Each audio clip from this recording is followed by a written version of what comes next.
خوف خدا و عشق مصطفیٰ، علم و عمل اصلاح معاشرہ، فقہ شریعت و طریقت کا ہے مجموعہ مدنی مذاکرہ، ہے مجموعہ مدنی مذاکرہ، مدنی مذاکرہ۔ الحمدللہ رب العالمین والصلاة والسلام علی سید المرسلین، اما بعد فاعوذ باللہ من الشیطان الرجیم، بسم اللہ الرحمن الرحیم۔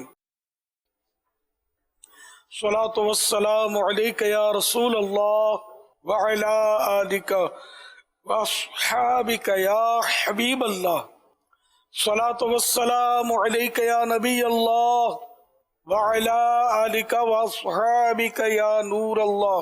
رسالہ زیادہ درود السلام پیج نمبر 4، فرمان مصطفیٰ صلی اللہ تعالی علیہ وآلہ وسلم نمبر 11۔ جس نے دن اور رات میں میری طرف شوق و محبت کی وجہ سے 3 بار درود پاک پڑھا، اللہ پاک پر حق ہے کہ وہ اس دن اور اس رات کے گناہ بخش دے۔ صلو علی الحبیب صلی اللہ تعالی علی محمد۔ سوال یہ ہے کہ یہ شخص جو پرندے کو اپنے اکیلے پر دانہ کھلا رہا ہے، کیا یہ بھی پرندوں کے ساتھ حسن سلوک میں آئے گا؟ کیا اس کا بھی ثواب ملے گا؟ جی ہاں، پرندوں کو کھلائے، کسی بھی جاندار کو کھلانے میں اجر ملتا ہے، ہر تر جگر والی میں اجر ہے، حدیث پاک میں۔ تو جاندار کو ہم کھلائیں گے پرندوں کو، اس کا بھی ثواب ملتا ہے۔ صلو علی الحبیب صلی اللہ تعالی علی محمد۔ یا سیدی، یہ ارشاد فرما دیں کہ اگر کسی شخص نے دوسروں کو اپنے حقوق پیشگی معاف کرنے ہوں تو اس کا کیا طریقہ کار ہے؟ کیا دل ہی دل میں معاف کر سکتا ہے؟ برائے کرم وضاحت فرما دیں، جزاک اللہ۔ بھیا کہ مجھے کسی نے ستایا، میرا دل دکھایا، تو میری طرف سے اس کو معاف ہے، اس نے معاف کر دیا، لیکن مسئلہ یہ کہ اس کو توبہ تو پھر بھی کرنی ہوگی، کیونکہ وہ اس نے اللہ تعالیٰ کا تو اس نے خطا گناہ کیا نا، اس شخص نے۔ اب کسی نے بولا کہ مجھے کوئی قتل کر دے تو اس کو معاف ہے، تو یہ اس کا حق معاف ہو جائے گا کہ حق کے مقتول ہی وہ معاف کر سکتا ہے، دوسروں کے حکم معاف نہیں کر سکتا، لیکن وہ حق اللہ باقی رہے گا، اللہ کا حق باقی رہے گا، اور حق کے ورثہ وارثوں کا حق بھی باقی رہے گا۔ پھر قانون بھی اسے نمٹے گا کہ اگلے نے معاف کر دیا، اس کا مطلب اس نے قتل کر دیا تو قانون اس کو چھوڑ دے گا، ایسا تھوڑی ہے۔ صلو علی الحبیب صلی اللہ تعالی علی محمد۔ غیبت کی عادت نکالنے کا طریقہ کیا ہے؟ برائے مہربانی رہنمائی فرما دیں۔ غیبت کے بارے میں معلومات حاصل کرے، اس کی تباہ کاریاں جب معلوم ہوں گی کہ غیبت میں اتنا سارا گناہ ملتا ہے تو بندہ خود ہی ڈرے گا، میں غیبت کروں گا تو یوں اس کا عذاب جو ہے نا وہ میں برداشت کیسے کروں گا؟ ظاہر کوئی بھی نہیں کر سکتا، تو اس طرح انشاءاللہ یہ عادت اس کی نکالنے میں مدد حاصل ہوگی۔ غیبت کی تباہ کاریاں ایک کتاب مکتبۃ المدینہ نے چھاپی ہے، اس کا مطالعہ کریں تو انشاءاللہ اس طرح بھی غیبت کی عادت نکالنے میں مدد ملے گی۔ صلو علی الحبیب صلی اللہ تعالی علی محمد۔ امیر اہل سنت کی بارگاہ میں یہ عرض ہے، جیسا کہ اس ویڈیو میں دیکھا گیا، گاڑی کا مکمل حصہ جل چکا ہے، لیکن جس جگہ پر درود پاک کی عبارت لکھی ہے وہ جگہ جلنے سے محفوظ رہی۔ ایسا ہی محسوس ہوتا ہے کہ یہ درود پاک کی برکت سے یہ جگہ جلنے سے محفوظ رہی۔ یہاں پر ایک اور بھی سوال پیدا ہوتا ہے کہ ہمیں ایسی عبارت اپنی بسوں گاڑیوں وغیرہ پر لکھوانی چاہیے یا نہیں، کیونکہ بے ادبی کی صورت بھی پیدا ہو سکتی ہے۔ بعض اوقات گاڑی کی چھت پر افراد سفر کرتے ہیں، گاڑی کو کوئی دیگر حادثات پیش آتے ہیں، تو ادب اس بارے میں کیا کہتا ہے کہ یہ عبارت ہمیں گاڑیوں پر لکھوانی چاہیے یا نہیں؟ جزاک اللہ خیرہ۔ اللہ اللہ، اس کی برکت تو آپ نے دیکھی، یہ برکت ہی کو باقی رکھتے نا، اس کے ساتھ وہ سوال نہ کرتے تو مناسب تھا۔ یعنی آپ کے سامنے یہ بہت بڑے کنٹینر ہے شاید، یہ سارے جل گئے، اور یعنی کہ وہ عرف میں جس کو بولتے ہیں راکھ ہو گئے، تو یہ سارے جل گئے، اور یہ دیوار اس پہ بالکل کوئی خراش تک، کوئی داغ دھبا، آگ کا شعلہ پہنچا ہو تو اس کا نشان پڑا ہو، کچھ بھی نہیں، بالکل فریش ہے۔ تو یہ ہے بات تو حیرت میں ڈالنے والی، اور اس میں لکھا ہوا ہے درود پاک یا حبیبی بھی لکھا ہوا ہے، تو اس کی برکت تو الحمدللہ سامنے ہی ہے۔ اور درود شریف جو خود پڑھتا ہے وہ بھی آگ میں نہیں جلے گا اللہ کی رحمت سے، اس پہ لکھا ہوا یہ بھی آگ میں، اللہ نے اس کو بچایا، اور گویا ہمارے دلوں میں درود شریف کی عظمت مزید بڑھانے کا سامان ہوا۔ ادب اور بے ادبی کا تعلق جو ہے نا، یہ عرف پر بھی ہوتا ہے، کئی بے ادبیاں ادب ایسے ہیں کہ صرف عرف سے متعلق ہوتے ہیں۔ اب جیسے کہ ہماری بلڈنگیں جو منزلیں ہوتی ہیں نا کہیں کی، تو ہم اوپر کی منزل پر ہیں، نچلی منزلوں میں تو قرآن کریم بھی تشریف فرما ہوتا ہے، دینی کتب بھی ہوتی ہیں، اسی طرح کے درود شریف اور آیت الکرسی کے تغرے بھی ہوتے ہیں، تو اس کو کوئی بے ادبی نہیں کہتا، ورنہ تو نظام دھرم برم ہو جائے گا۔ مسجدوں کی منزلیں ہوتی ہیں، مسجدوں میں نیچے بہت کچھ ہوتا ہے، دیواروں میں بھی لکھا ہوا ہوتا ہے آیتیں وغیرہ، تو اوپر تو پھر کوئی پہلی منزل پر تو جائے گا ہی نہیں۔ تو یہ عرف اس میں کہ ادب کے خلاف نہیں ہے، تو اس طرح یہ گاڑیوں میں پیچھے لکھنے کا یہ عرف جو ہے، تو اس کے اوپر اگر کوئی چڑھ گیا تو اس کو مطلب بے ادبی ہونا عام طور پہ ذہن میں آتا نہیں ہے، اللہ بہتر جانے، بازار تو ذہن میں اتنا آتا نہیں ہے، ورنہ خود گاڑی کے اندر بھی کچھ نہ کچھ لوگ، جو ڈرائیور کی سیٹ ہوتی ہے اور اسٹیئرنگ ہوتا ہے، اس کے اوپر کی طرف بھی آیت الکرسی اس طرح کی مطلب برکت والی نالے پاک کے نقش لٹکاتے ہیں۔ سب تقریباً جتنے گاڑیوں میں سفر کرتے ہیں، مسلمانوں کی گاڑیوں میں یہ چیزیں ہوتی ہیں۔ تو اب اس کی چھت پر بھی بیٹھ گئے، بس کی چھت پہ بیٹھ گئے، بس کے اندر تو یہ چیز آیت الکرسی وغیرہ ہے، اس کو کوئی بے ادبی تو کہتا نہیں ہے، نہ تصور اس طرف جاتا ہے۔ میں نے بولا تو یاد آیا ہوگا کسی کا، بہت سو کو کہ ہاں یار یوں تو ہوتا ہے، وہ بے ادبی نہیں ہے۔ لیکن یہ سائیڈ والی جو ہے، اس پہ بھی میں نے یہ اندازہ لگایا کہ بے ادبی شاید یہ لگ نہیں رہی، کوئی بے ادبی کہے اس کو، ورنہ وہ پھر ان کو یہ منع کر دیں گے مت لگاؤ، تو یہ بولیں گے ٹھیک ہے ہم پھر فلمی ایکٹریس کا فوٹو لگائیں گے، پھر کیا کرو گے؟ تو اکثر یہی تو ہوتا ہے، فلمی ایکٹروں کے، فلمی ایکٹریس کے فوٹو لگے ہوئے ہوتے ہیں اور واہیات اشعار لکھے ہوتے ہیں، میں جو بولتا ہوں سب سمجھتے ہوں گے۔ تو اب یہ نہیں ہے، اور درود پاک لکھا ہوا، تو اس پہ ادب بے ادبی کی بحث میرا خیال نہ کی جائے، بلکہ ظاہر کوئی فلمی جو لگے ہوئے ان سے تو کروڑوں درجے یا اچھا ہے، اور وہ جو فلمی عورتوں کے فوٹو وہ تو اچھے ہی نہیں ہے، درجہ تو بنتا ہی نہیں ہے ان کا، ہے گناہ کے کام ہے، تو ان سے تو سب کو توبہ کرنی چاہیے۔ صلو علی الحبیب صلی اللہ تعالی علی محمد۔ امیر اہل سنت دامت برکاتہم العالیہ دی بارگاہ دے اندر سوال یہ ہے کہ جس طرح عموماً ایصال ثواب دی محفل تے جائیدا اور جنازے نال بھی شرکت کری دی، کچھ لوگاں دے دل چاہ ہوندی کہ جنہاں دی فوتگی ہوئی ہے میں انہاں دے گھر آیا وا اور فلاں جنہاں دی ہوئی وہ مینوں دیکھے، یعنی کہ دلاں چوں اللہ دی رضا کم ہو رہی، اس دے بارے کوئی جواب ارشاد فرماؤ کہ سانو جدوں کسے نو سالے ثواب کرن چاہیے تے کس طریقے دے نال، ہاں اگر کسی دے نال فون دے ذریعے، موبائل دے ذریعے افسوس وغیرہ کردے ہیں تے او کس طرح کرنا چاہیے، اور اگر کسی بیمار دی عیادت کرن جانے ہیں تے او دے واسطے کی طریقہ کار ہونا چاہیے، اس دے بارے جواب ارشاد فرماؤ۔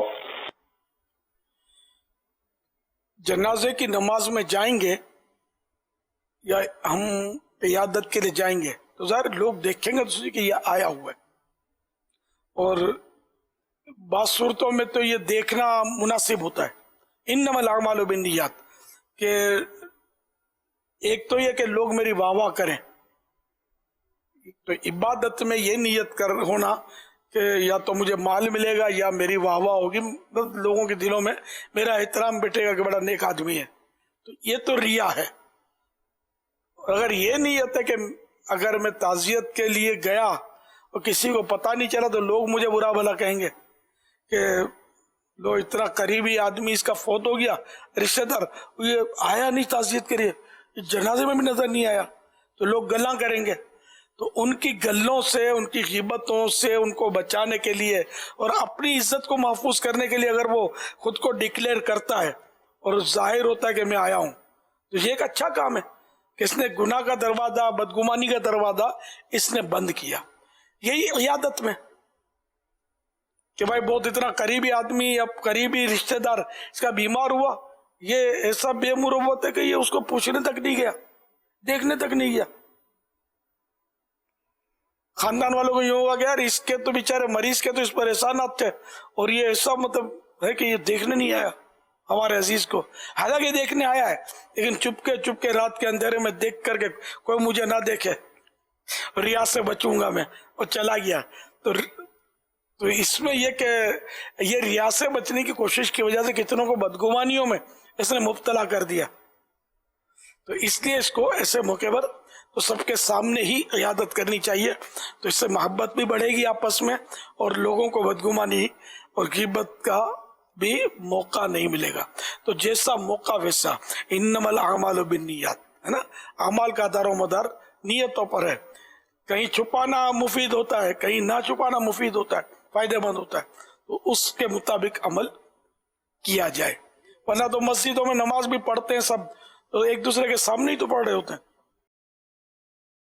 اور بہت ساری عبادتیں یہ سب کے سامنے کی جاتی ہیں. حج بھی تو بندہ اکیلا تو نہیں کرتا نا، لاکھوں میدان عرفات میں جمع ہوتے ہیں. اور جب یہ جاتا ہے ایئرپورٹ جائے گا، آئے گا، پتہ چلتا ہے فارم نکلا، احرام باندھے گا، خریداریاں کرے گا، تو بہتوں کو پتا، گھر والوں کو پتا، گھر والوں کو نہیں بتائے گا، کچھ کسی کو بھی نہیں بتائے گا، اور چپ چاپ حج کے لیے چلا جائے گا. تو لوگوں کو ہو سکتا ہے ناراضی ہو، کیا مجھے بھی نہیں بتایا، ماں بولے گی میرے سے اجازت بھی نہیں لی، بڑا بھائی بولے گا یہ بڑا نیک پرہیزگار بنتا ہے یار، مجھے نہیں بتایا، خود ہی چپ چاپ حج کے لیے چلا گیا. تو یہ جو گلاں ہوں گی، باتیں ہوں گی، برائیاں ہوں گی، بدگمانیاں ہوں گی، مغرور آدمی ہے چپ چاپ چلا گیا. تو یہ ایسے موقع کی مناسبت سے اظہار ہوتا ہے. تو اظہار کرنے میں نیت کا بس لحاظ رکھنا ہے. لوگ نیک سمجھیں، پرہیزگار سمجھیں، یہ نیت ہے تو ریاکاری ہے. تو یہ نیت نہیں کو اور اچھی نیت ہے، جیسے میں نے اچھی نیت ابھی اظہار بتائی آپ کو، تو اس میں ثواب ملے گا اچھی نیتوں کا. صلو علی الحبیب صلی اللہ تعالی علی محمد. میرا سوال یہ ہے کہ کیا اجتماعی قربانی میں مسجد کی بجلی یا دیگر سامان استعمال کر سکتے ہیں یا نہیں؟ نہیں کر سکتے. صلو علی الحبیب صلی اللہ تعالی علی محمد. پیارے باپا جان، میرا آپ سے یہ سوال ہے کہ جب ہم نئے گھر میں شفٹ ہوں تو ہمیں سب سے پہلے کیا کام کرنا چاہیے؟ ہمارے یہاں عرف یہ ہے جو اچھا ہے کہ سب سے پہلے قرآن کریم گھر میں تشریف لے جاتا ہے. نئے گھر میں شفٹ ہونے لگتے نا، پہلے قرآن کریم جا کر رکھ آتے ہیں. یہ ہم نے اپنی برادری میں یا اپنے گھر میں یا خاندان میں یہ چیز دیکھی ہے، سمجھو، جو کہ ایک اچھا ہے. اب قرآن کریم بھی رکھتے ہیں اور نمک بھی جا کے رکھتے ہیں. اور نمک کا کیا مطلب ہے کہ لوجک ہے، حکمت ہے، یہ مجھے نہیں پتا. قرآن کریم تو سمجھ میں آتا ہے، کوئی بھی انکار نہیں کرے گا اس سے، اللہ کا کلام ہے، برکت ہی برکت ہے اس میں. یہ پہلے تشریف فرما رہے، پھر ہم اس میں جائیں. اور دوسرے گھر میں منتقل ہونے میں، قبر میں منتقل ہونا بھی بندے کو ذہن میں رکھنا مفید ہے کہ دنیا میں مطلب یہ ہے کہ دنیا میں پھر قبر بھی ایک مکان ہے، ان مانو کر جگہ. تو قبر میں منتقل، انتقال کا مطلب یہی ہے، ٹرانسفر، انتقال ہونا یعنی ٹرانسفر ہونا، کہ دنیا سے اب وہ برزخ میں ٹرانسفر ہوا. برزخ یہ ایک پردہ ہے جو قیامت اور موت کے درمیان جو حصہ ہے، یہ برزخ ہے، پردہ. اس میں یہ برزخ کے معنی پردہ ہوتا ہے. تو یوں مطلب نئے مکان میں جانا بھی، کہ میں اب نئے مکان میں شفٹ ہو رہا ہوں، تو یہ اسی طرح میں آگے چل کر قبر میں بھی مجھے شفٹ ہونا ہے. اور کئی ایسے لوگ ہوتے ہیں جو نیا مکان بناتے ہیں بڑے بیچارے چاؤ سے اور بناتے ہیں, لیکن نئے مکان میں شفٹ ہونا ان کو نصیب نہیں ہوتا. ایسا ہوتا رہتا ہے بہت, مطلب اس طرح کا تو بہت ہوتا ہے کہ لوگ بناتے ہیں اور بیچارے اس میں نہیں رہ نہیں پاتے, اس سے پہلے انتقال ہو جاتا ہے. جو بنتے بنتے دیر لگتی ہے نا عمارت کو. صلو علی الحبیب صلی اللہ تعالی علی محمد. یہ نئی منزل بناتے ہوئے ایک اور رواج بھی اس طرح کا ہوتا ہے کہ یہ بکرا وغیرہ کاٹ کے اس کا خون بنیادوں میں ڈالتے ہیں. یہ تو تعمیرات کے وقت, جی وہ تعمیر کا تو نہیں پوچھا تھا, یعنی یہ ایک طریقہ کار یہ بھی ہے, اس حوالے سے بھی کچھ رہنمائی فرما. ہاں یہ بھی ایک رواج دیکھا ہے جو غلط رواج ہے. در خون تو ایک ناپاک ہے, پیشاب جس طرح ناپاک ہے اس طرح خون, یہ بہتا خون جو ہے ذبح کے وقت یہ بھی ناپاک ہے. تو یقیناً کوئی پیشاب نہیں ڈالے گا اس میں, تو خون کا کو ڈالتے ہو, دونوں ناپاک تو ہیں اور دونوں خبیث ہیں, ناپاک ہیں. تو اس لیے وہ پاک چیز کو بلا وجہ ناپاک کرنا اس کی بھی اجازت نہیں ہے. تو اس لیے وہ بنیادوں میں خون نہ ڈالا جائے. ہاں صدقہ کرنا تو بلا کو رد کرتا ہے, تو اس لیے اگر وہ صدقے کی نیت سے بکرے کاٹتے ہیں نئی عمارت بناتے وقت تو خون جس طرح عام نارملی بہتا ہے اس طرح بات ہے, بنیادوں میں ارادتاً نہ بہائے. تو نارملی بکرا کاٹ کر یا بکرے کاٹ کر یا کٹوا کر اس کا گوشت تقسیم کر دے, تو صدقہ جب دینا ہے تو وہ زیادہ بہتر وہی ہوتا ہے کہ غریبوں کو دیا جائے. صدقہ نافلہ بھی غریب کو دیں, غریبوں کو, تو انشاءاللہ اس سے بلائیں دور ہوں گی. یہ ایک اچھا کام ہے, وہ بھی کرنا ہی چاہتے ہیں تو, ورنہ ضروری نہیں ہے کہ کرے. یہ شاید بنیادوں میں خون ڈالنے کا ان کی لوجک یہ ہوتی ہے کہ اس کو پہلے سے خون پلا دو تاکہ گر کر بندوں کا خون نہ پیے. یہ بھی مجھے یاد پڑتا, میں نے سنا ہے. تو یہ ہو سکتا ہے کہ غیر مسلموں سے ان لوگوں نے سیکھا ہو. تو جتنے بھی کنسٹرکشن کا کام کرتے ہیں وہ ایسا نہ کریں, اسلام میں یہ نہیں ہے. ہاں بنیاد ڈالتے وقت ہر بنیاد کے پاس ایک بار یاسین شریف پڑھ کے آپ ختم کریں, دم کر دیں, اس پہ برکت ہی برکت ہے. انشاءاللہ کبھی نہ گرے آپ کی عمارت. ان مانو کر کبھی نہ گرے تو قیامت آئے گی تو پہاڑ بھی روئی کے گالے کی طرح اڑ جائیں گے. عمارت کیا ہے؟ تو یوں کرنا تو برکت کے لیے یاسین شریف پڑھیں, قل ہو اللہ شریف پڑھیں, کچھ نہیں تو درود پاک پڑھ کے دم کر دیں, اس سے برکتیں ملیں گی انشاءاللہ. صلو علی الحبیب صلی اللہ تعالی علی محمد. SMS کے ذریعے جو سوالات ہمیں ملے ہیں ان میں ایک سوال یہ ہے کہ قربانی اگر عورت پر واجب ہو اور مرد کے پاس اتنی رقم نہ ہو کہ وہ قربانی دے سکے تو کیا کرنا چاہیے؟ ٹھیک ہے, عورت اپنی طرف سے قربانی بالکل کرے, واجب ہے اس پر تو کرنا ہوا. شوہر پر واجب ہونا شرط تو نہیں ہے. آج کل سرکہ جو بازار میں ملتا ہے وہ بہت کھٹا اور تیکھا ہوتا ہے, مگر ہم نے سنا ہے کہ سرکہ میٹھا ہوتا ہے. جو کھٹا ملتا ہے اس کا استعمال کرنا کیسا, رہنمائی فرمائیں. آپ نے سنا ہے کہ میٹھا ہوتا ہے؟ انہیں یہ کہہ رہے ہیں. ہاں وہی, ہاں انہوں نے سنا ہے, تجربہ کر لیں, میٹھا ہوتا ہے کھٹا ہوتا ہے. اب جو سرکہ جنرلی سرکہ جو ملتا ہے نا سستے والا, وہ تو بس ہوتا ہے سرکہ بولتے ہیں اس کو. اصل سرکہ تو جیسے انگور سے حاصل ہوگا, اسی طرح گنے سے حاصل ہوگا, مختلف پھلوں سے اور چیزوں سے یہ جو ہے نا سرکہ بنایا جاتا ہے. اس کا ایک پروسیجر ہوتا ہے, اور یہ سرکہ جو یہ مہنگا ہوتا ہے.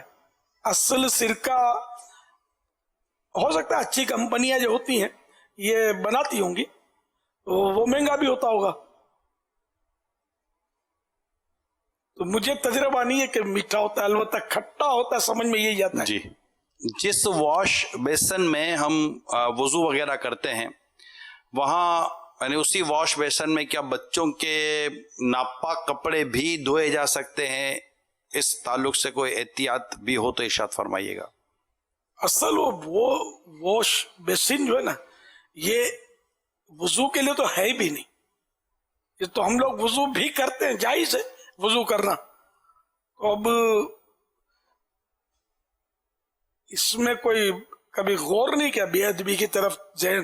اب منہ میں خون نکل آتا ہے بعض اوقات مسواک کرتے وقت، تھوک سرخ ہو گیا، اب کہاں تھوکنے جائے گا؟ نہیں، پاکی ناپاکی کے تعلق سے شاید یہ تشویش میں ہوں گے کہ مطلب پھر اس میں بچوں کے ناپاک کپڑے دھوئیں پھر اس میں وضو کرنا پڑے گا، تو کیا وہ دھل تو جائے گا نا یار، دھل جائے گا؟ انڈرسٹوڈ ہے کہ دھل تو سکتا ہے۔ اب اس کا مجھے کوئی بے ادبی کہنا پتہ نہیں ہے، مطلب نہ اس کا کوئی کبھی سوچا اس پر کہ گندے ہاتھ، طرح طرح کے ہاتھ دھلتے ہی، اور ہے ہی دھونے کے لیے ہاتھ دھوتے ہیں۔ وضو تو ہم نے اس کو مطلب وضو کا تو الگ واقعی وضو خانہ ہونا چاہیے، بیٹھ کر ہی تو کھڑے کھڑے وضو کرنا ویسے بھی مطلب ہے کہ مستحب نہیں ہے، بیٹھ کر وضو کرنا مستحب ہے۔ ایسا ہی جیسے آپ فرما رہے ہیں کہ اس طرح اصل میں بے ادبی اس کو عام طور پہ کہا نہیں جاتا، اگرچہ کہ وہی باتیں آپ نے جو فرمایا کہ الگ سے وضو خانہ ہونا چاہیے یا جگہ ایسی بیٹھ کے وضو کرنے کی ہونی چاہیے، لیکن اس کو ہمارے عرف میں بے ادبی کہتے بھی نہیں ہیں، اور یہ تمام چیزوں کے لیے آج کل یوز ہو رہا ہوتا ہے۔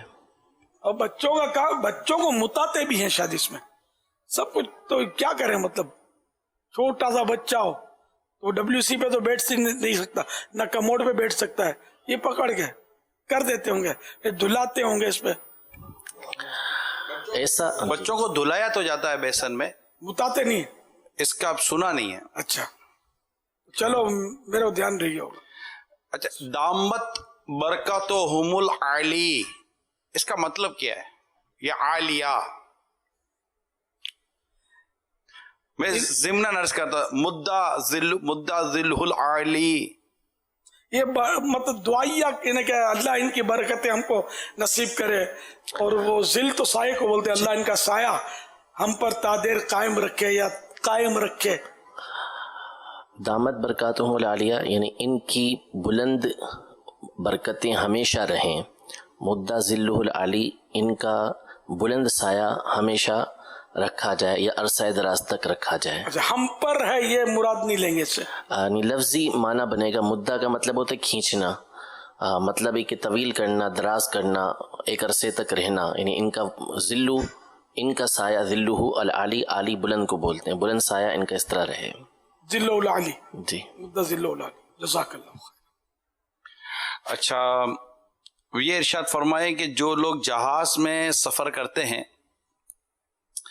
ان کو جہاز کا عملہ کھانا دیتا ہے، وہ جس برتن میں جہاز کا عملہ کھانا دے رہا ہے کیا وہ برتن ہم رکھ لیں؟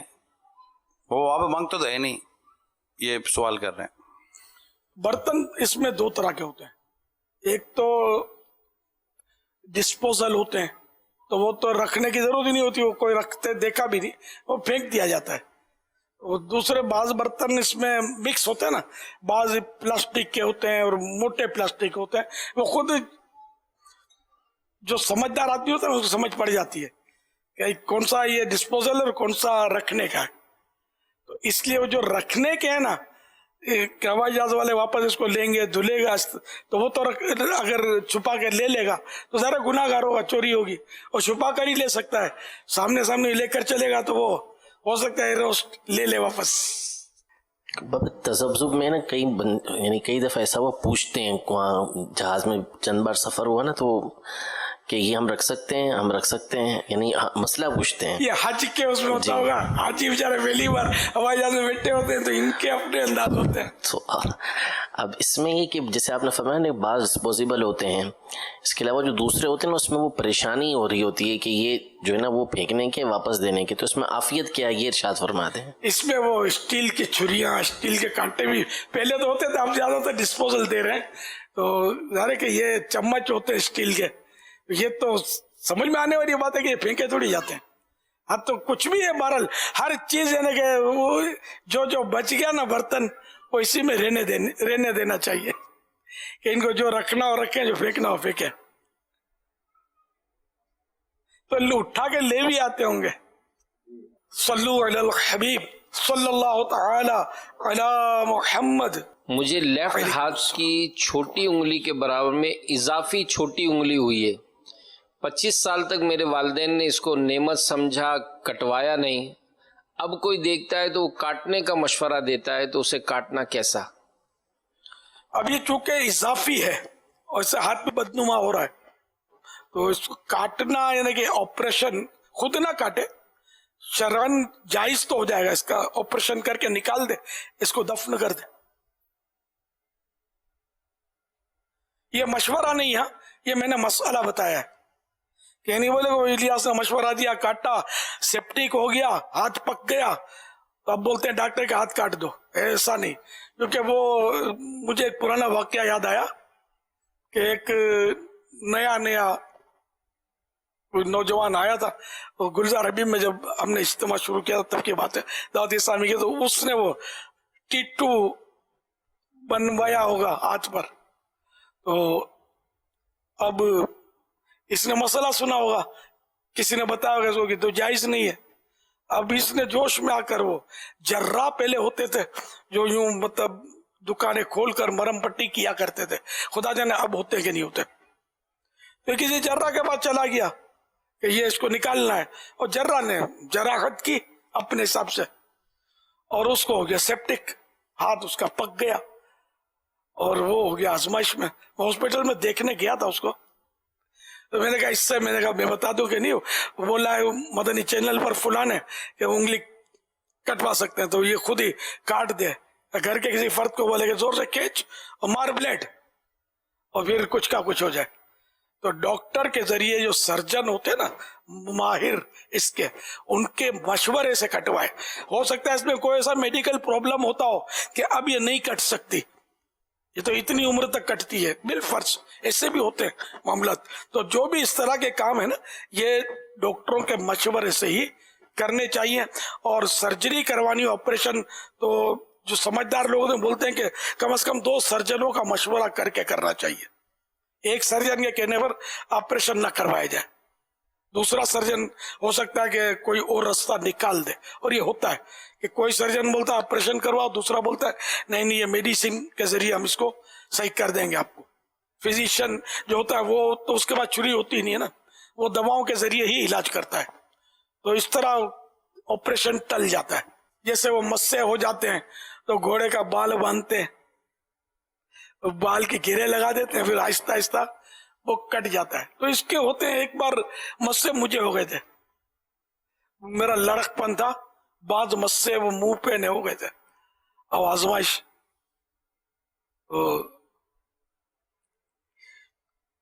ایک کوئی پٹھان تھا، اس نے بولا ہمارے ادھر ایک مزار ہے، ادھر یوں یوں کرتا ہے، مٹی رکھتا ہے، جب مٹی سوکھتا ہے تو یہ مسا سوکھ جاتا ہے. اس کہیں خیبر پختونخوا میں وہ کوئی مزار شریف ہوگا، وہ پٹھان ہوگا، کوئی عاشق اولیاء کرام، تو اس نے مطلب میرے کو ہم کر دے گا یہ، اس کو مجھ پر رحم آ گیا کیا تھا. تو واقعی مطلب اس نے پھر اس کو مجھے یاد نہیں پڑتا، مجھے ملا ہو یا میں نے پوچھا ہو اس کو یہ کیا ہوا. وہ اس کے ملاقات کے بعد کچھ عرصے کے بعد میرے مسے غائب ہو گئے ہیں، میرا نشان بھی نہیں ہے کہیں کہ مجھے مسے تھے.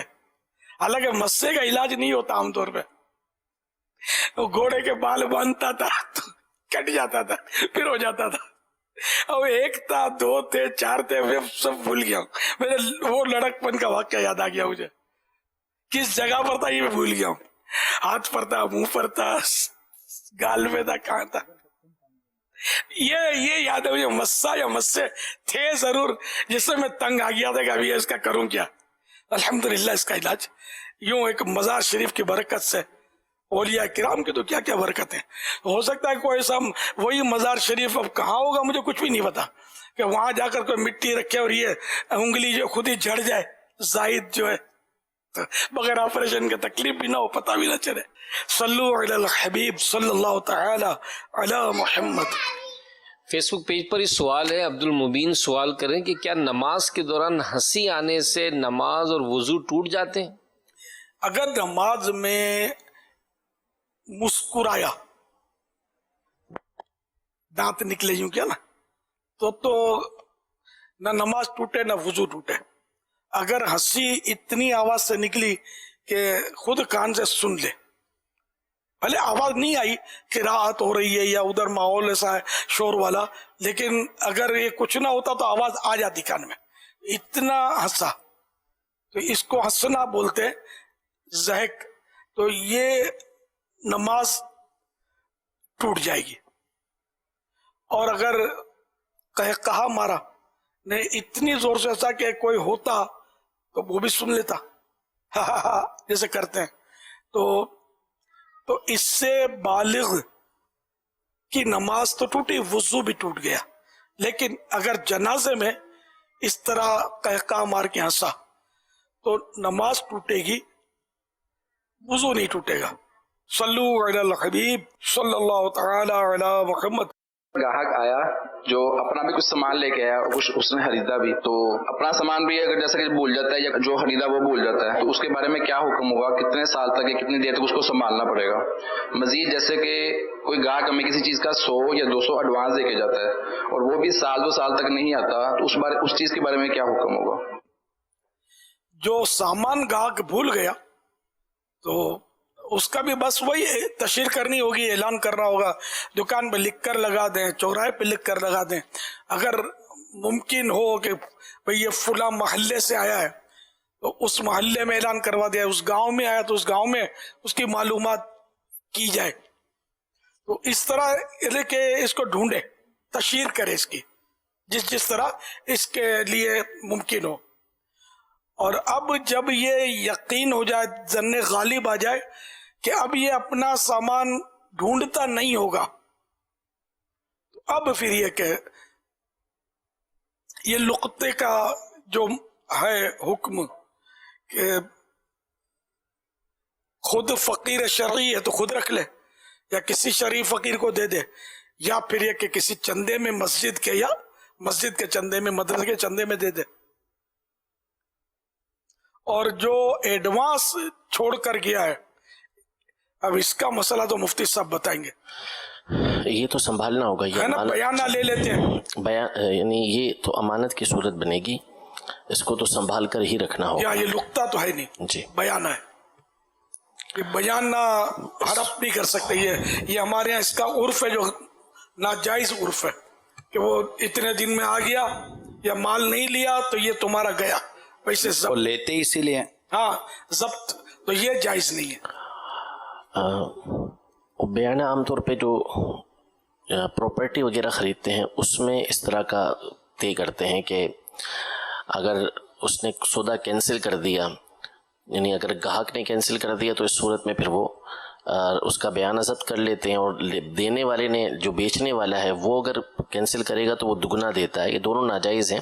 عام طور پہ یہ جو ایڈوانس کی رقم دی جاتی ہے اس کو بیانہ جو ہے وہ بعض اوقات جیسے کوئی ایسا آرڈر ہوتا ہے جی تو وہ ایڈوانس دیتے ہیں, اس کو ایڈوانس کہتے ہیں, لیکن اس کے ضبط کرنے کی عام طور پہ صورتیں کم ہوتی ہیں.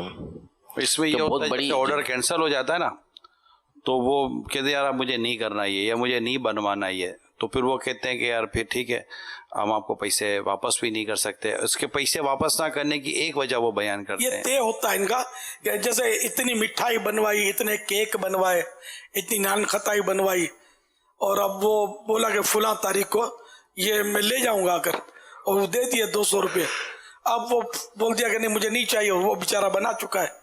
خیر وہ 200 روپے تو اس کے یہاں یہ قانون یہ ان لوگوں کا ہے کہ یہ جو دیا نا, اگر مال نہیں لے گا تو اب یہ ضبط ہو جائیں گے پیسے. صحیح, یہ غلط ہے. جی جی ایسا ہوتا, یعنی وہ ان صورتوں کے اندر ہوتا ہے, بڑی چیزوں کے اندر اس طرح, ورنہ عام طور پہ یہ جو دیکھے جاتے ہیں تو اس میں کم اس طرح کی صورتیں پیش اس میں ان کو کیسے آپ تسلی دیں گے کہ جن کا مال جو بنایا, اب جیسے اس نے 200 روپے تو دیے, مال اسے 1500 کا بنوایا ہے, اور اسے 1500 کا مال تو بنا لیا, اب وہ کہتا ہے کہ میرے کو نہیں چاہیے, تو وہ جو 1500 روپے کا مال تھا وہ مال اس کی ریکوائرمنٹ کے مطابق بنا ہے, وہ مال وہ بیچے گا, وہی مطلب ایک سوال کرے گا پھر اس میں میرا کیا قصور ہے, ایک تو مجھے 1500 بھی نہیں ملے, اور جو 200 روپے تھے وہ بھی مجھے واپس کرنے ہیں, تو اس کی تلافی کیا جو اس کا جو نقصان ہو رہا ہے. دیکھیں اس میں دو طرح کی ہوتی ہیں, ایک تو ہے بنوانا کسی سے, جس کو بے استثناء بولتے ہیں, کسی سے کوئی چیز بنوانا. اس میں تو شرعی اعتبار سے تو حکم یہی ہوتا ہے کہ نہ خریدنے والے پر اس کو خریدنا لازم, نہ دینے والے پر دینا اس کو لازم, جو شرعی حکم ہے, بازار کے اعتبار سے نہیں.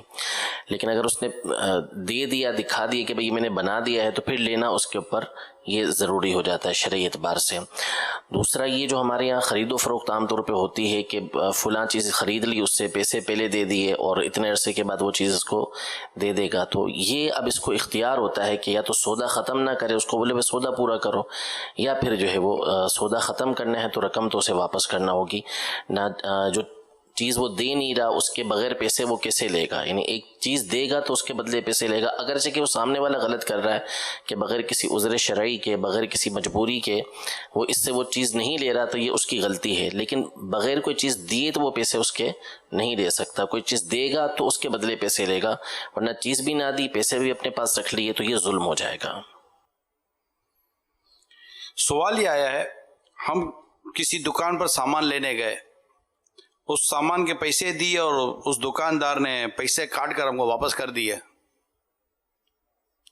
تو 1000 کی چیز لی، مثال کے طور پر 500 روپے کی چیز لی، 1000 کی نوٹ دی، تو اس نے 500 روپے کاٹ کے پیسے واپس کر دیے۔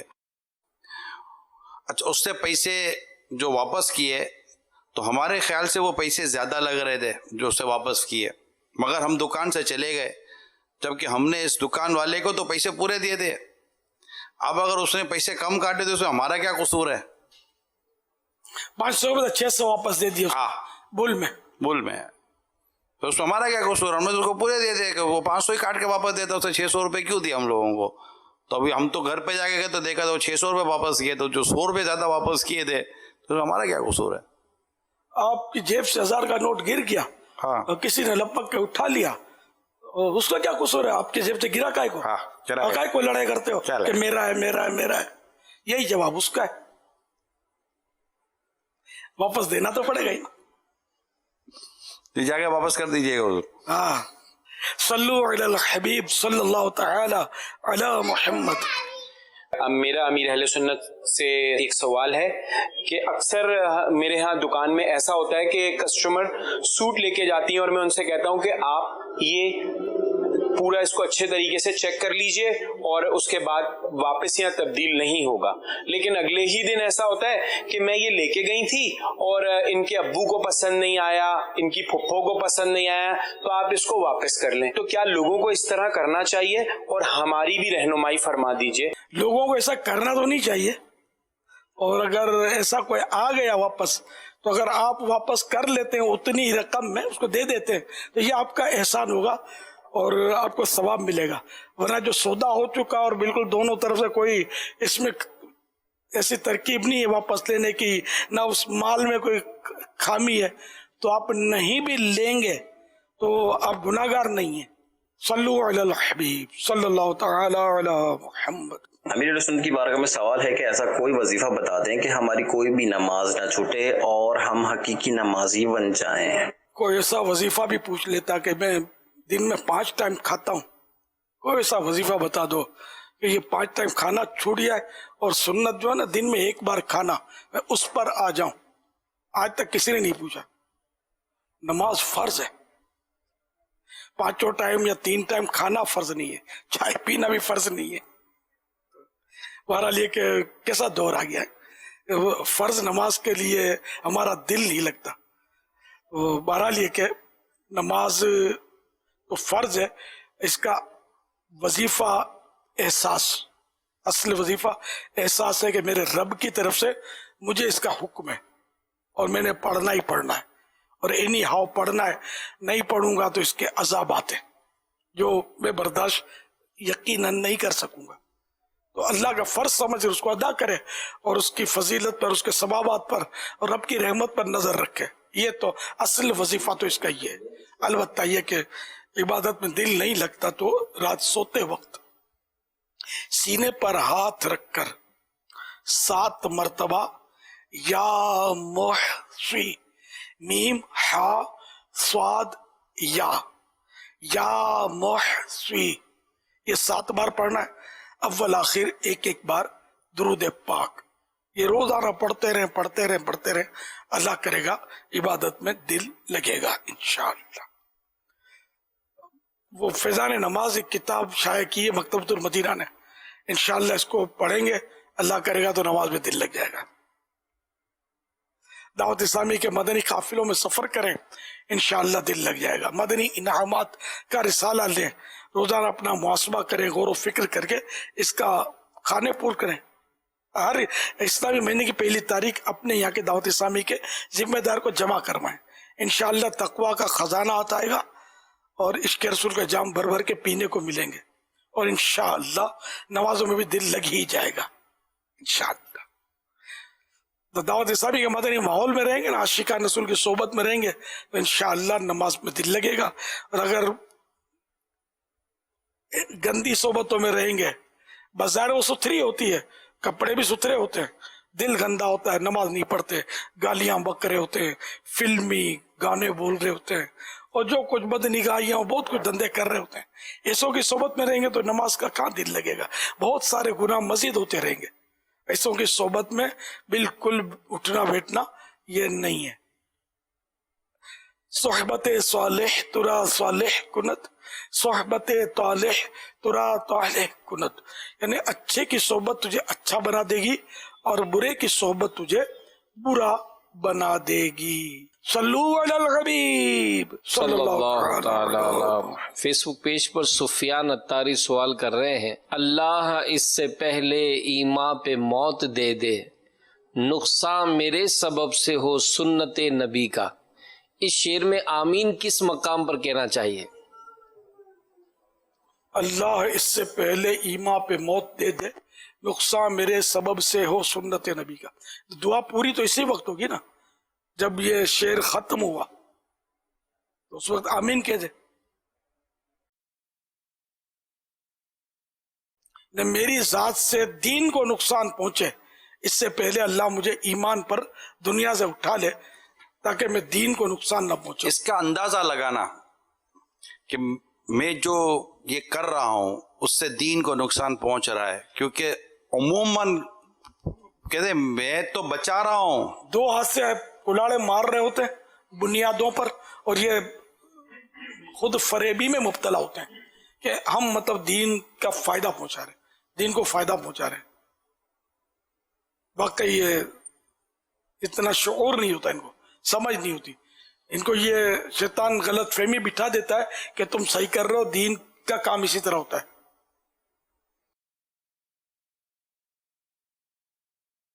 اللہ تعالی صحیح سمجھ عطا فرمائے اور دین کا نقصان کائے کو ہم سے، دین کو نفع ہو ہم سے. اللہ ایسی سعادت ہمیں بخش دے.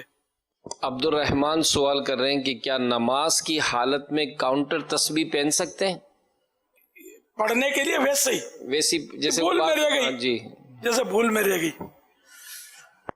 تو اس کو مطلب یہ نہیں کہ ہاتھ سے جدا کرنے کے لیے کوئی عمل کثیر تو نہیں کرنا پڑے گا. سے ہاتھ سے اس کو لوز کرے گا تو گر جائے گی خود ہی، یا سجدے میں جائے گا تب گر جائے گی. اگر ایسے عمل قلیل یعنی کم کام کے ذریعے اس کو ہٹا دے، کیونکہ یہ ہاتھ میں ہوگی تو نماز تو ہو جائے گی اس کی، لیکن لوگ باتیں کریں گے تو لوگوں کی تنفیر سے بھی تو بچنا ہے نا. ایسا کام بھی نہ کیا جائے جس سے مسلمانوں میں تنفیر کی صورت ہو، لیکن نفرتیں بڑھیں، نفرتیں پیدا ہوں. تنفیر کا ایک معنی دور ہونا، دوری ہونا، جی دلوں کا دور ہونا. جی لوگ دور ہوں، دور بھاگیں. جی صلو علی الحبیب صلی اللہ تعالی علیہ. امیر اہل سنت سے میرا یہ سوال ہے کہ حضور صلی اللہ علیہ وسلم کو مٹھائی پسند تھی تو کون سی پسند تھی؟ پیارے آقا صلی اللہ تعالی علیہ وآلہ وسلم کے تعلق سے حضرت ام المومنین بی بی عائشہ صدیقہ رضی اللہ تعالی عنہا فرماتی ہیں، کان رسول اللہ صلی اللہ تعالی علیہ وآلہ وسلم یحب الحلواء والعسل، یعنی رسول اللہ صلی اللہ تعالی علیہ وآلہ وسلم میٹھی چیز اور شہد پسند فرماتے تھے. یہ بخاری شریف کی حدیث پاک ہے. اس کی شرح میں مرآت شرح مشکات میں مفتی احمد یار خان رحمت اللہ تعالی علیہ اس حدیث کے تحت لکھتے ہیں عموماً بزرگان دین میٹھی چیز سے محبت کرتے رہے، اس لیے عموماً فاتحہ اور نیاز میٹھی چیز پر ہوتی ہے. اس کی اصل یہی حدیث ہے. ایک حدیث میں ہے کہ مومن میٹھا ہوتا ہے، مٹھائی پسند کرتا ہے. حلوے میں ہر میٹھی چیز داخل ہے. حتیٰ کہ شربت اور میٹھے پھل اور عام مٹھائیاں اور عرفی حلوہ، جس حلوے کا رواج ہو وہ حلوہ. یہ مرقات کے حوالے سے لکھا ہے ملا علی قاری علیہ رحمۃ اللہ الباری کی کتاب ہے مرقات شریف. مزید لکھتے ہیں مروجہ حلوہ، انہیں مروجہ حلوہ جو رواج پایا وہ حلوہ تو سب سے پہلے حضرت عثمان غنی رضی اللہ تعالی عنہ نے بنایا، حضور انور صلی اللہ تعالی علیہ وآلہ وسلم کی خدمت میں پیش کیا، جس میں یعنی اس حلوے میں آٹا، گھی اور شہد تھا. حضور انور صلی اللہ تعالی علیہ وآلہ وسلم نے بہت پسند کیا اور فرمایا کہ فارسی لوگ اسے وخیص کہتے ہیں. صلو علی الحبیب صلی اللہ تعالی علی محمد. ہم تاجر حضرات جو سوٹ فروخت کرتے ہیں، جو گاہک واپس یا تبدیلی کے حوالے سے واپس لاتے ہیں تو ہم اس کے پیسے واپس نہیں دیتے ہیں. اس کے حوالے میں سنت کیا کہتی ہے اور کیا معاملات ہیں، یہ ذرا فرما دیجیے. جو چیز بیچی اور دونوں کی رضامندی سے وہ بکی اور اب جو لے گیا اور اس میں کوئی خرابی نہیں تھی چیز میں، اور اب وہ واپس آیا اور وہ آپ کو ریکویسٹ کرتا ہے کہ یہ واپس لے لیں، تو یہ آپ کا احسان ہوگا، لے لینا چاہیے، ثواب کا کام ہے. دنیا کا بھی فائدہ ہے کہ گاہک آپ سے مانوس ہوگا کہ یہ تاجر اچھا ہے. بیچارہ میں نے گیا تو بیچارے نے کچھ نہیں بولا، میرے پیسے واپس کر دیے، کچھ کٹوتی بھی کرنے کی اس نے بات ہی نہیں کی، لے لیے پورے پیسے دے دیے. یار اس سے لینا چاہیے. تو آج ایک سوٹ آپ نے لیا، ہو سکتا ہے کل 10 آپ سے لے جائے، دوسرا 10 گاہک آپ کے بنوا دے. یہ دنیاوی فائدے بتا رہا ہوں. تو ویسے ان دنیاوی فائدوں کے لالچ کے بغیر اللہ کی رضا کے لیے اگر آپ لے لیں گے تو اس میں آپ کو ثواب ملے گا. اور اگر نہیں لیتے اور کوئی اس میں ایسا سودا تو ہے نہیں واپس لینے کا، نہ اس نے کوئی خامی اس میں تھی جو آپ کی طرف سے خامی والا گیا ہو اور آپ نے وہ بتایا نہ ہو، تو اب آپ پر لینا ضروری نہیں ہے. یہ جیسا آپ نے سوال کے تعلق سے لے لے تو اچھا ہے. صلو علی الحبیب صلی اللہ تعالی. ایک دن امیر المومنین حضرت سیدنا علی المرتضی شیر خدا کرم اللہ تعالی وجہہ الکریم نے اپنے پیارے بیٹے حضرت سیدنا امام حسن رضی اللہ تعالی عنہ سے ارشاد فرمایا، اے بیٹے کیا تم میرے سامنے بیان نہیں کر سکتے جسے میں سنوں؟ انہوں نے عرض کی مجھے اس بات سے شرم آتی ہے کہ میں آپ کو دیکھتے ہوئے بیان کروں. شیر خدا نے یہ سنا تو امام حسن کی ہمت بڑھانے کے لیے ایسی جگہ جا کر بیٹھ گئے جہاں سے وہ حضرت علی کو نہ دیکھ سکیں. حضرت علی نظر نہیں آ رہے تھے لیکن آواز سن رہے تھے. پھر حضرت سیدنا امام حسن رضی اللہ تعالیٰ عنہ لوگوں میں بیان کرنے کے لیے کھڑے ہو گئے اور حضرت سیدنا امام حسن مجتبی ابن علی مرتضی رضی اللہ عنہما نے بہت اچھا بیان کیا. مسلمانوں کے چوتھے خلیفہ، جنتی صحابی، اہل بیت مصطفیٰ اور قادریوں کے پیشوا امیر المومنین حضرت سیدنا علی شیر خدا کرم اللہ تعالی وجہہ الکریم کا مبارک نام علی اور لقب اسد اللہ، جس کے اردو میں معنی ہے شیر خدا. حضرت سیدنا عثمان غنی رضی اللہ تعالیٰ عنہ کے وصال با کمال یعنی ڈیتھ کے بعد آپ مسلمانوں کے چوتھے خلیفہ بنے. سن 40 یعنی 40 ہجری میں 17 رمضان المبارک کو فجر کی نماز میں کسی نے حملہ کیا تو آپ رضی اللہ تعالیٰ عنہ سخت زخمی ہو گئے اور 21 یعنی 21 رمضان المبارک اتوار کی رات اپنی زندگی کے 63 سال گزار کر شہید ہوئے. نماز جنازہ بڑے شہزادے حضرت سیدنا امام حسن مجتبی رضی اللہ تعالی عنہ نے پڑھائی. مشہور یہی ہے کہ آپ کی قبر مبارک نجف اشرف عراق میں ہے. فرامین مصطفیٰ صلی اللہ تعالی علیہ وآلہ وسلم. نمبر 1 میں علم کا شہر ہوں اور علی اس کا دروازہ ہے. نمبر 2 بے شک اللہ نے مجھے 4 لوگوں سے محبت کرنے کا حکم دیا ہے. پھر جو نام بیان فرمائے ان میں سے ایک نام حضرت علی رضی اللہ تعالی عنہ کا بھی تھا. نمبر 3 میں جس کا مولا یعنی مددگار یا دوست ہوں علی بھی اس کے مولا یعنی مددگار یا دوست ہیں. اس حکایت سے یہ مدنی پھول ملتا ہے. اگر کسی بڑے کے سامنے بھی نیکی کی دعوت یا درس و بیان کرنا پڑے تو اللہ پاک کی رضا کے لیے ہمیں ایسا کر لینا چاہیے اور اس وقت بڑوں کو بھی چھوٹوں پر شفقت کرنی چاہیے. نماز کی پابندی کرتے اور کرواتے رہیے. مدنی چینل دیکھتے رہیے. صلو علی الحبیب صلی اللہ تعالی علی محمد. خوف خدا و عشق مصطفیٰ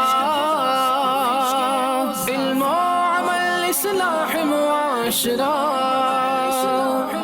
فقہ شریعت و طریقت کا ہے مجموعہ مدنی مذاکرہ ہے مجموعہ مدنی مذاکرہ